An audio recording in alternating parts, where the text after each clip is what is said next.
Hai, apa kabar semua saudara? Selamat datang dalam segmen Kerinduanku dari Gereja Kerinduanku. Senang saudara dari Kerinduanku jadi gereja saudara. Siapa yang duga? Semua karena Tuhan. Mari sama-sama saudara di pagi hari ini, siang, sore, malam, kapanpun saudara digerakkan Tuhan untuk menyaksikan segmen ini. Mari sama-sama kita merendahkan hati kita mau bersatu dalam doa. Tuhan Yesus yang baik, kami bersyukur untuk kasih setiamu. Kami bangga punya Allah seperti Engkau. Kami bersyukur untuk hari yang Kau berikan. Kami menyiapkan hati kami untuk diberkati oleh kebenaran firman Tuhan. Berbicaralah melalui hamba-Mu sebab kami siap untuk mendengarnya. Urapi hamba-Mu, urapi mereka yang juga mendengarkan. Agar kami semua sama-sama diberkati oleh Tuhan. Kami percaya kami tidak pernah sia-sia ketika kami dengar firman. Maka firman itu akan memerdekakan, meneguhkan, menguatkan. Dan nama Tuhan yang dipermuliakan. Dalam nama Tuhan Yesus Kristus. Setiap kita yang siap diberkati firman Tuhan. Kerinduanku Church, sama-sama kita katakan amin. Sumber kebahagiaan sejati. Itu dia. Renungan pada pagi hari ini. Sumber kebahagiaan sejati. Kalau saya tanya siapa yang ingin hidupnya bahagia, pasti semua angkat tangan. Kalau saya tanya siapa yang hidupnya gak pengen bahagia, pasti gak ada yang angkat tangan. Tapi pertanyaannya, tahukah saudara apa sumber hidup yang bahagia? Karena saya takut saudara salah menganggap sumbernya. Suatu hari Bapak Ibu ada seorang dari orang Afrika suku pedalaman dibawa oleh misionaris ke Eropa atau tepatnya ke Amerika. Sampai di Amerika Bapak Ibu dia di hotel dan dia kaget. Kenapa kaget? Karena ketika dia sampai di hotel, dia buka keran, keluar air. Dia bilang, wow hebat sekali nih air. Dan karena dia kaget, dia pikir, wah hebat ini. Suatu malam sebelum dia kembali ke Afrika, tanpa sepengetahuan orang banyak, itu dia punya keran itu dipatahin, dibawa pulang ke Afrika. Sampai di Afrika, dikumpulin seluruh orang suku pedalaman yang dibawa dia. Dia bilang, inilah alat ajaib. Dia tempelin lah set ke sebuah tempat dan dibuka kerannya. Kita semua tahu endingnya gak ada air. Kenapa? Karena orang Afrika itu berpikir sumber airnya adalah kerannya. Kita tahu bahwa sumber airnya adalah di dalamnya. Kerannya hanya alatnya. Nah, saya takut saudara salah memandang mengenai sumber kebahagiaan. Yang pertama, Bapak Ibu, bahwa kepandaian bukan jaminan hidup bahagia. Kepandaian bukan sumber hidup bahagia. Betul kepandaian bisa memudahkan hidup kita. Tapi orang yang paling berhikmat di muka bumi dalam Pengkhotbah 1, 16-17 mengatakan demikian. Aku berkata dalam hati, lihatlah aku telah memperbesar dan menambahkan hikmat. Lebih daripada semua orang yang memerintah atas Yerusalem sebelum aku. Dan hatiku telah memperoleh banyak hikmat dan pengetahuan. Aku telah membulatkan hatiku untuk memahami hikmat dan pengetahuan, kebodohan dan kebebalan. Tetapi aku menyadari bahwa hal ini pun adalah usaha menjaring angin. Yang ngomong ini Salomo. Mungkin tanpa sadar kita pernah mengkaitkan bahwa kepandaian atau kecerdasan adalah sumber kebahagiaan. Kadang-kadang kita berpikir orang cerdas pasti bahagia. Sementara orang bodoh gak bahagia. Izinkan saya ngomong ini, saya sepakat kita harus pinter. Tapi kadang-kadang orang, mohon maaf, orang desa, orang kampung yang gak tahu apa-apa, hidupnya bahagia. Ya, kadang-kadang kita orang kota malah stres. Suatu hari saya pernah pergi naik gunung sama teman-teman. Ketemu sama mbah-mbah ya, yang ngambil kayu naik turun ke bawah. Usianya kalau saya nggak salah hampir kepala 9. Sakitnya cuman pegel, sakitnya cuman masuk angin. Sisanya bahagia. Kecerdasan tidak menjamin kebahagiaan seseorang. Ada beberapa artikel yang saya baca yang mengatakan bahwa orang yang cerdas sulit bahagia. Kenapa? Yang pertama, selalu menganalisa segala sesuatu yang terjadi dalam hidupnya dan yang akan datang. Hasil mereka gampang khawatir. Orang yang cerdas kadang-kadang memiliki standar yang tinggi terhadap dirinya dan orang lain. ketika standarnya nggak kecapaian, dia kecewa. Terlalu banyak berpikir karena terlalu ingin tahu. Dan mereka suka dituntut karena mereka berpikir, orang berpikir mereka pandai. Bukan berarti nggak boleh pandai. Tetapi Salomo bilang demikian, orang yang kita bilang orang paling pandai. Dikatakan bahwa karena di dalam banyak hikmah ada banyak susah hati. Dan siapa memperbanyak pengetahuan, memperbanyak kesedihan. Pengkhotbah 1 ayat yang ke-18. Bukan berarti habis ini kita gak sekolah, bodoh. No. Tapi maksud saya kepandaian bukan sumber kebahagiaan. Lalu apa dong sumber kebahagiaan? Kesenangan dunia juga bukan sumber kebahagiaan. Mungkin saudara pikir ya kalau saya lakukan ini, lakukan. Banyak orang berpikir mohon maaf melakukan meditasi. Banyak orang berpikir mohon maaf party dan sebagainya. No.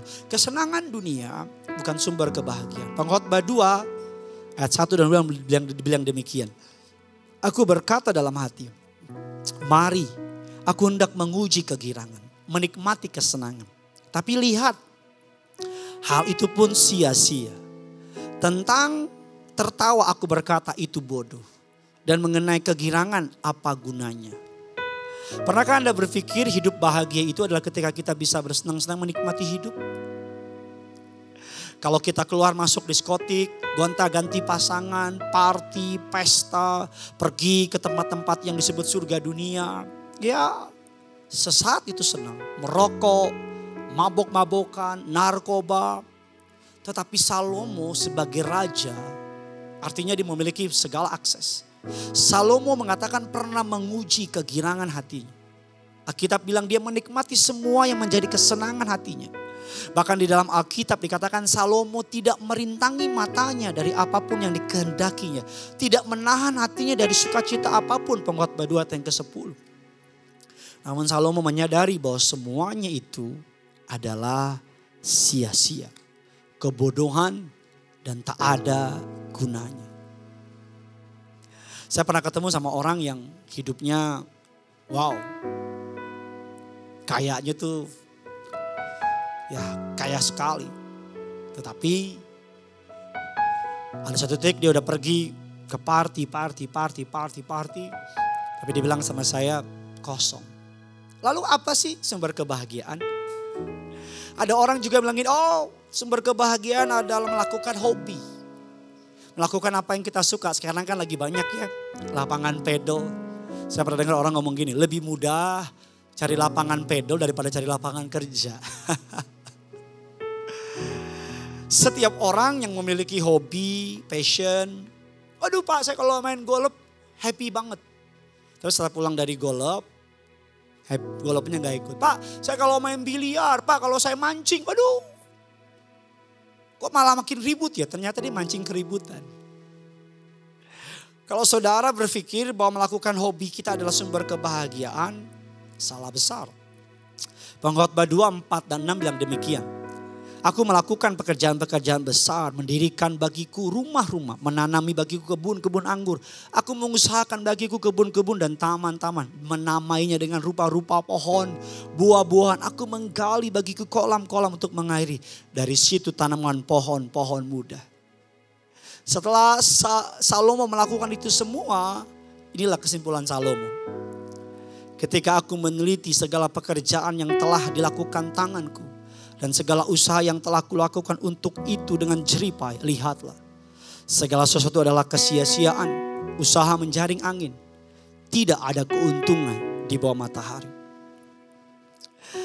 Ada seorang teman punya papa, dia bangun kolam koi di rumahnya. Wah, kolam koinya gede. Dia beli ikan koi terbaik dari negara asalnya. 1-2 bulan dia happy liatin ikannya.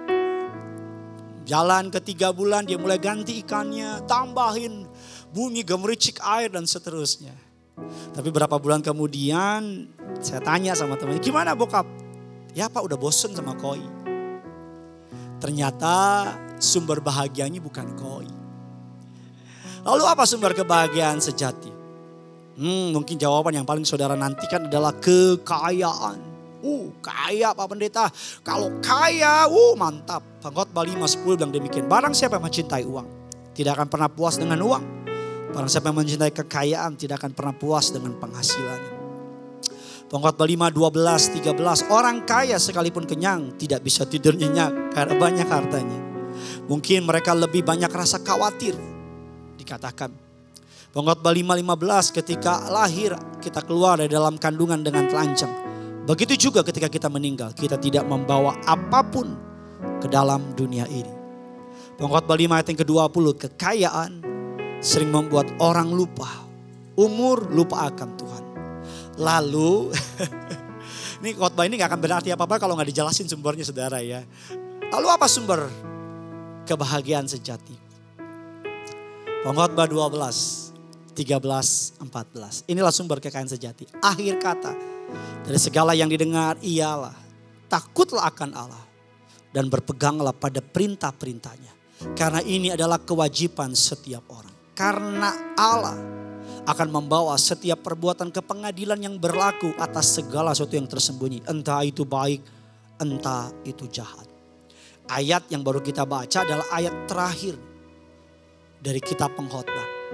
Dapat dikatakan apapun yang kita kejar saat ini, Salomo sudah memilikinya. Ia hidup bergelimang harta, terkenal dengan hikmat yang luar biasa. Bahkan dapat menikmati segala kesenangan apapun yang dia ingini. Tapi pada akhirnya Raja Salomo sampai pada satu kesimpulan. Bahwa kebahagiaan yang sejati, yang kekal, yang tidak akan sia-sia adalah hidup takut akan Tuhan. Dan berpegang pada perintah-perintahnya. Pada akhirnya kita semua akan mengalami kematian. Mati itu pasti. Tapi yang membuat perbedaan antara kematian orang benar dengan kematian orang dunia adalah bukan matinya, tapi cara dia hidup. Ibrani 12 ayat yang kedua, marilah kita melakukannya dengan mata yang tertuju kepada Kristus yang memimpin kita ke dalam iman, yang membawa iman itu ke dalam kesempurnaan. Kalau sudah diberkati oleh renungan ini, bagikan kepada orang-orang di sekitar saudara. Bilang sama dia, mau bahagia enggak? Gue kasih tahu di jurusnya. Kalau sudah diberkati oleh firman ini, tulis kolom komentar. Katakan, Yesuslah sumber kebahagiaan. Yang punya surga, karena is in love with you. Doa hamba-Mu ini. Siapa yang menyaksikan renungan ini, semuanya diberkati oleh Tuhan. Berlimpah-limpah, tak berkesudahan. Seperti gelombang laut yang tak putus-putusnya. Haleluya. Sama-sama kita datang sama Tuhan. Kita bawa penyembahan kita. Haleluya Tuhan. Kalau ku cari damai, hanya ku dapat dalam Yesus. Kalau ku cari ketenangan, hanya ku temui di dalam Yesus. Tak satu pun dapat menghiburku, tak seorang pun dapat menolongku. Hanya Yesus jawaban hidupku.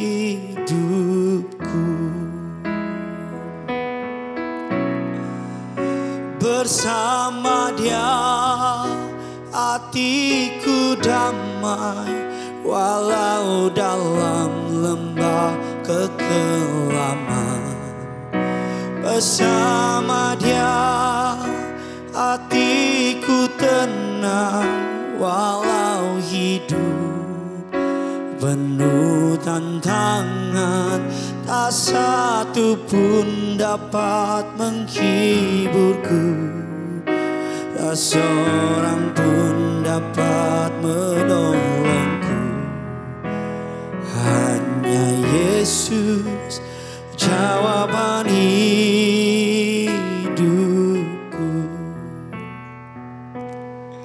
Yesuslah sumber pengharapan kita. Dialah sumber kebahagiaan kita.